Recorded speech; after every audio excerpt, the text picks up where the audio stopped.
दोस्तों, जब एक तरफ हमारी कौम के नौजवान बाबरी मस्जिद के शहीद होने का रोना रो रहे हैं और ये कह रहे हैं कि हम अगली बार ऐसा नहीं होने देंगे, उन्हें ये बता देना चाहते हैं कि ऐसा हो रहा है और आपको शायद अंदाजा नहीं है, क्योंकि आप सुबह की जब नींद ले रहे थे तो सुबह 4 बजे के आसपास दिल्ली के महरौली में 700 साल पुरानी मस्जिद को डीडीए वालों ने शहीद कर दिया। जी हां, आपको बताएं कि दिल्ली डेवलपमेंट अथॉरिटी के तरफ से एक अचानक से जेसीबी पहुंचती है और वे जेसीबी से पूरी की पूरी मस्जिद को शहीद कर देते हैं। न सिर्फ मस्जिद को, बल्कि वहां पर मजार है, वहां पर मदरसे हैं और तमाम चीजों को तहस नहस कर दिया जाता है और किसी को खबर भी ना होती है।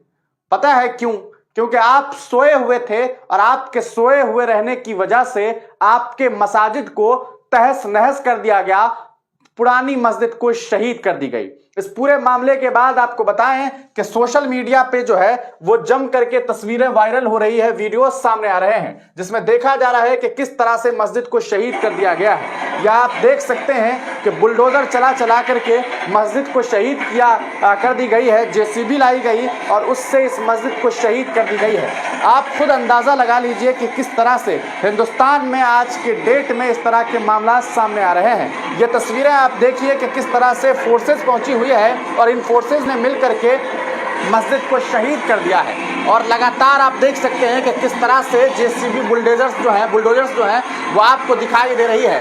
मस्जिद की एक एक ईंट को तोड़ दी गई है। न जाने कितने कुरान उसमें थे, न जाने कितने हदीसों की किताबें उसमें मौजूद थी। उन तमाम किताबों को, उन तमाम पाक किताबों को कुचल दिया गया, लेकिन किसी को कानो कान खबर ना हुई। ये तस्वीरें साफ इस बात की गवाह है। इस पूरे मामले पर वहां के जो इमाम साहब हैं, जाकिर हुसैन साहब, उन्होंने बताया 600 साल पुरानी मस्जिद, जिस मस्जिद का नाम जो है Akhond ji, Mehrauli Delhi, speaking about how Delhi Development Authority with the help of police demolish the mosque at 6 AM। सुबह 4 बजे पहुंची और 6 बजे जो है वो शहीद कर दी गई है। आप सुनिए कि क्या कुछ जो है इमाम साहब कह रहे हैं। मेरा नाम मोहम्मद जाकिर हुसैन है। मैं दिल्ली एयरपोर्ट से यहाँ इमाम मस्जिद अखोंड जी में महरौली, और यहाँ तकरीबन मैं 10-12 साल से इमामत कर रहा हूँ। बच्चे भी पढ़ाता हूँ और इमामत भी करता हूँ। जो ये माजरा हुआ, ये जो है 5:30 बजे करीब जो है ये डीडी वाले आए यहाँ पे। तो आने के बाद जो मैंने इससे बात करी, कही जी ये डीडी की जगह है, ये डीडी की लैंड आपको खाली करनी पड़ेगी, आप इसे खाली कर दो फौरन, और इसके डिमोलिशन ऑर्डर है और डिमोलिशन करेंगे हम, कोई अंदर ना रहे। तो मेरा मोबाइल लिया, जो यहाँ उस्ताद जो पढ़ाने वाले उसका जो मोबाइल लिया, दोनों का हमारा मोबाइल लेके अपने पास जमा कर लिया और हम 3-4 आदमियों को पकड़ के और महरौली में अंदर ले जाके छोड़ दिया। जो बैरिकेड लगा रखे वहाँ छोड़ दिया ताकि ये दोबारा यहाँ ना घुस सके। तो कोई सामान निकालने का मौका तक भी नहीं दिया कि हम कोई अपना सामान अंदर से निकाल सकें, और उन्होंने आते ही अपना काम शुरू कर दिया। तो यहाँ का मस्जिद का पत्थर, ईंट, मलबा, मीनार कहाँ गया? यहाँ के जो ईंट पत्थर जो है जेसीबी से सारा, जो इमारत मस्जिद की मदरसे की थी वो सारी जेसीबी से ढहा दी, और जितना मलबा निकला वो गाड़ियों में लोड करा कर दूसरी जगह डाल दिया। और डालने के बाद में इसके ऊपर फिर दूसरी जगह से मट्टी खोद दिया, मट्टी खोद के उसके ऊपर मट्टी डाल के बिल्कुल बराबर कर दिया ताकि ये पता ना लगे यहाँ कुछ हुआ भी है। और कुरान शरीफ जो रखी थी, कुरान शरीफ भी निकालने का मौका नहीं दिया, कुरान शरीफ भी अंदर ही दफन हो गई मलबे में। अच्छा, फजर की नमाज आपको फजर की नमाज नहीं पढ़ानी थी हमें। आपको जब यहाँ से ले गए वो बैरिकेड से बाहर वहाँ रखा, आपको नाश्ता खाना वगैरह कुछ दिया? कुछ नहीं दिया जी। हमारे बच्चों को ये सोचिए कि ये मस्जिद जो है वो शहीद कर दी गई, लगभग 600 साल पुरानी मस्जिद को, जो कि बाबरी मस्जिद से भी एक तरह से पुरानी मस्जिद थी। अधिकारी ने आपको इत्तला की थी? नहीं, इस चीज के बारे में कोई इत्तला नहीं। अचानक आकर के उन्होंने अपना काम शुरू करा दिया। आपके साथ कोई जाति, कोई धमकाया, कोई मारपीट कुछ की? भाई जाती है कि अंदर से कुछ सामान नहीं निकालने दिया, ना कुरान शरीफ निकालने दी, और बेहुरमती करी मस्जिद की, अल्लाह के घर की, और कुरान शरीफ को जो बिल्कुल ही नहीं निकालने, कुछ भी सामान नहीं निकालने, सारा सामान इसी में। जब आपके कुछ जाती सामान भी था मस्जिद के किसी कमरे में, हुजरे में?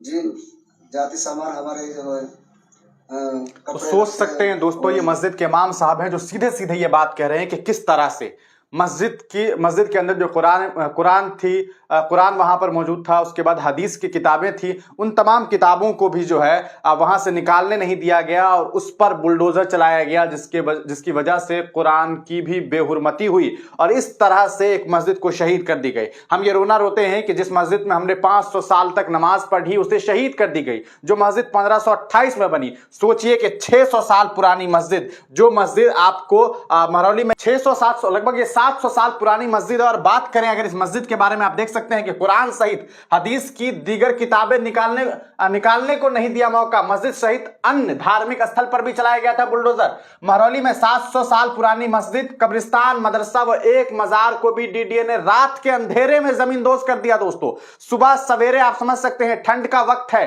कोई इंसान नहीं था, मुसलमानों की वहां पर कमी थी, लोगों को पता नहीं चला, लोग सोए हुए थे और आकर के इसे तोड़ दी गई, शहीद कर दी गई। इस पूरे मामले को लेकर के आपको बताएं कि अब जो खुलासे हो रहे हैं वो और भी काफी चौंकाने वाले हैं। खुलासे ये हो रहे हैं दोस्तों कि इस पूरे मामले में जानकारी जो मिल रही है वो देख सकते हैं कि हेवी बैरिकेड्स का इस्तेमाल किया गया है, पूरी तरीके से बैरिकेड्स किया गया और मस्जिद को तोड़ करके, मस्जिद को शहीद करके, जो वहां पे जो सामान थे, जो मिट्टी, गिट्टी, ईंट, पत्थर, वो सब कुछ वहां से हटा भी दिया और इस तरह से रातों रात जो है वो तो अच्छा, ये आप हाई कोर्ट के ऑर्डर को देख लीजिए। दावा किया जा रहा है हाई कोर्ट के दावे के मुताबिक कि इसे डिमोलिश करने का तो कोई ऑर्डर था ही नहीं, जबरदस्ती आकर के इस मस्जिद को शहीद कर दी गई है। इमाम साहब वहां के जो आला कहा सकता है मेंबर है, उन्होंने इसको लेकर के बयान भी दिया है। हम आपको वो बयान सुनाते हैं कि किस तरह से पुलिस ने जो है वो बगैर किसी तरह के इंस्ट्रक्शंस को दिए हुए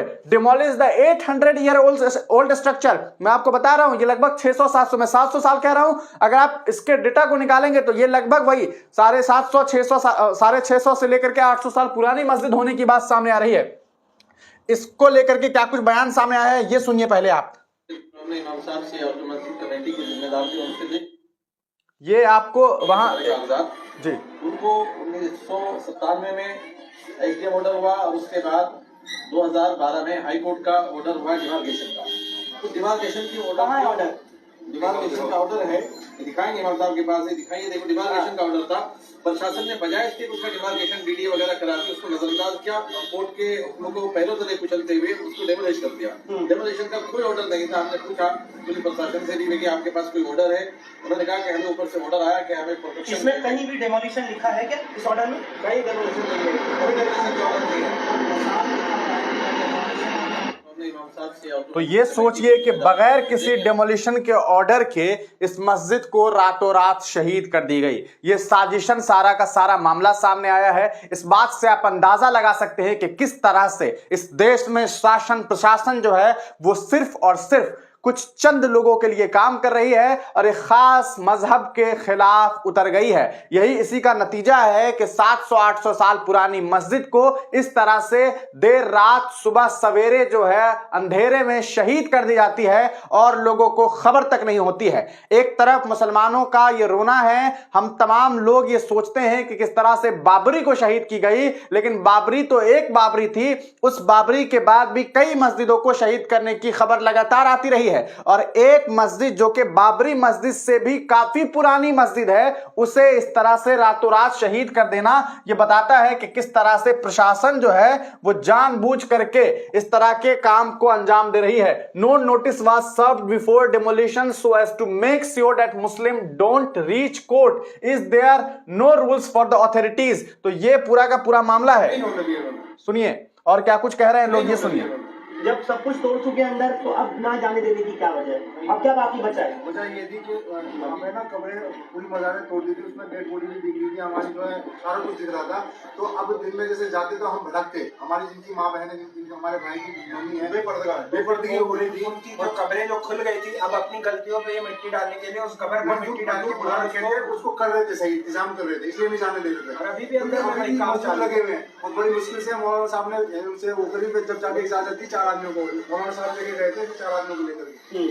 आप 4 लोगों को अंदर जाने की इजाजत दी थी? हम लोग गए, हमने देखा जाकर के, तो वहाँ कोई चीज ऐसी बात नहीं। मैंने पहले भी देखा होता, मस्जिद थी, कब्रें थी, कब्रों के ऊपर गुंबद बने हुए थे जो पुराने थे, और पुरानी चीज को तो वैसे भी तोड़ने का कोई कानून में कहीं से कहीं तक कोई इजाजत नहीं है। न जाने कौन से कानून का इन्होंने सहारा लिया या कानून को पहले तले रोका, किस बुनियाद पे इन्होंने मस्जिद को, मज़ारों को और मदरसे को डेमोलिश कर दिया, क्या इनके पास अथॉरिटी थी, क्या इनके पास इस तरह का कोई कानून था, अपने लिए पर्सनल बना लिया इन्होंने।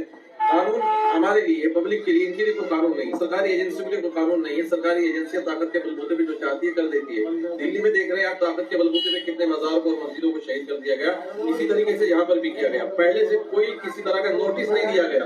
अगर नोटिस होता तो उसके बुनियाद पे हो सकता है कि कोर्ट जाए। तो दोस्तों ये बहुत बड़ा मामला है। आप सोच सकते हैं कि बगैर किसी नोटिस के मस्जिद को शहीद कर दी गई। और सबसे बड़ी बात जो है वो ये कि कब्रों पर बुलडोजर चलाया गया और बुलडोजर चलाने की वजह से जो डेड बॉडीज हैं वो भी बाहर निकल आई थी, जिसको बाद में कुछ लोगों ने देखा और बैरिकेड लगा करके उन लोगों ने बाद में ढकने की कोशिश की। तो ये हालात है और इस तरह से मुसलमानों को जलीलो खार किया जा रहा है। आप तमाम लोगों का इस पूरे मामले पर क्या कुछ सोच रहा है, अपनी राय कमेंट सेक्शन में जरूर दीजिएगा। देश के मुसलमानों से यह अपील है कि अपनी अपनी मस्जिदों के पास रहिए, जाइए, उनकी हिफाजत कीजिए।